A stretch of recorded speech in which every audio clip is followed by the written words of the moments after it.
Okay, so it's now, what's the time? I can't see my watch.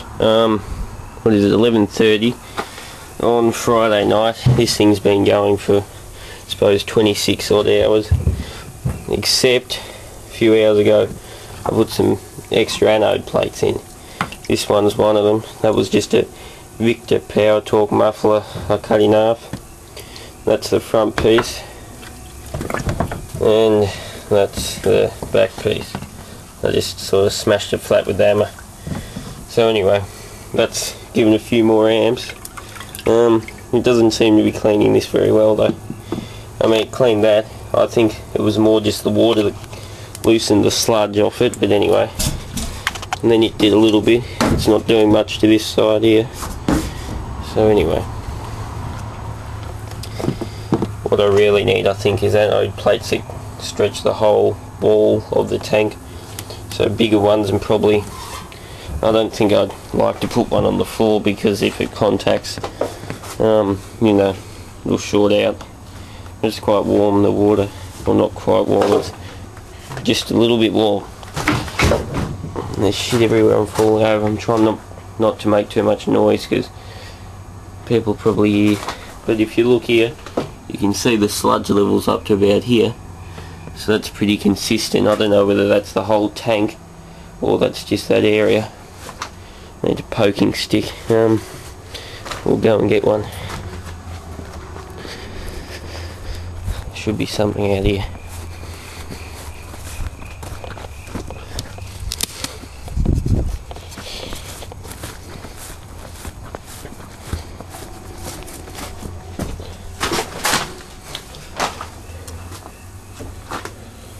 Alright, so that doesn't tell me much. Yeah, I think it's just sitting just on the edges there. I think it's more to do with the actual anodes themselves. So anyway, I probably could do with some more electrolyte in there, so more baking soda or bicarbonated soda. But yeah, it seems to be working. We're getting a lot of hydrogen on top. I've just stirred a lot of it up, so it's all gone. I should have a few test tubes, I was thinking, because my neighbour, who was a science teacher, reckons we can do a few science experiments with hydrogen. So I think I'll just get a few test tubes and place down on top of the edge of the anodes where most of the hydrogen's forming. Holy shit, look at that. I better get a torch. But that anode there's already got a few inches eaten off the edge of it. So it's working. If I had more amps, there'd probably be none left. But if you look at that, that's pretty damn, you know. I don't know whether I'll leave it on all night tonight or not. As you can see, the water's pretty murky. I suppose I might as well. I did have some more of these blades in there. There's another anode, but I hadn't electrically connected them. I just sat them there like that, down in the water, up against the other anodes. But I reckon I'll get some tins of some plates of steel. I might even just get one big bit of plate and bend it up to go around the whole circumference of the tank, if you know what I mean, and sit it in there like an insert. So yeah, my electrical side of stuff's holding up well. The connections aren't getting hot or anything. That one's a good connection, so it isn't causing fires or anything. I put a fuse in there. That's a 5 amp fuse, so can't draw any more than 5 amps, which is really what I want. I think what I will do is, when I get this system up to where I want it, I'll put like if I get a 30 amp supply, I'll have a 30 amp fuse wired into a relay, and then have the relay so that when the fuse blows, the relay is open, the contacts, that'll shut the power supply down, so that it's not just running idle. after the fuse blows, if it blows, if you know what I'm saying. So anyway, I'm pretty happy with that.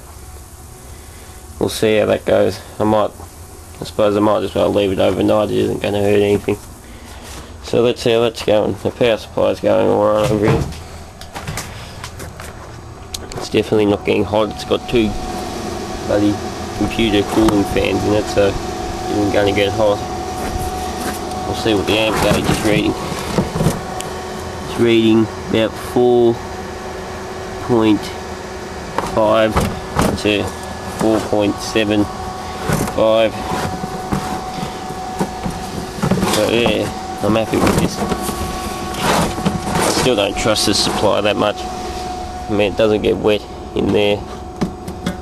What I will do, I think, is get something a bit better to cover it in. And when I'm happy that I can trust the supply, I'll leave it up in here. But really, I think I'm better off just building power supply out of something else that I can get a few more amps out of, like the computer power supply. Yeah, so it's sort of a bit of a learning curve, a bit of an experiment for me. I'll look at electroplating stuff as well, just for the fun of it. Coating stuff in copper sulfate and all that sort of shit as well. Because as I said, my neighbour was a science teacher, so he knows how to do all that shit, and I reckon it'd be quite a little experiment to start copper plating stuff, that sort of stuff. Not that the copper plating would do much.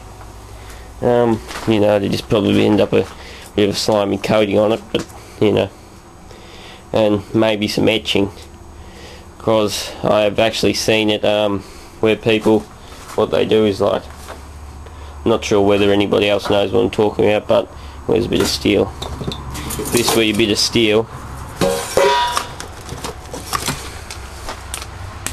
and you wanted the shape of a house or something. We'll just use that as an example. So we wanted that shape etched out of it, so we wanted this area here taken out. We can cover all this area here in a tape or paint, or I think they used electrical tape or something, and covered that area, or vinyl tape, so that the inside of there is attacked, but the rest of it's insulated and it'll eat that through. I reckon that'd be quite cool. Make house letters and that sort of crap out of it. You might be able to, you know, do something with it. So anyway, it's all a bit of a experiment. I don't know what you'd call that, probably electro etching or something similar to that. If I can do that, it'd be a bit of a hobby, I suppose. But anyway, we'll just keep moving forward with this shit. I'll get some better power supplies and that sort of stuff and see how we go. So thanks for watching.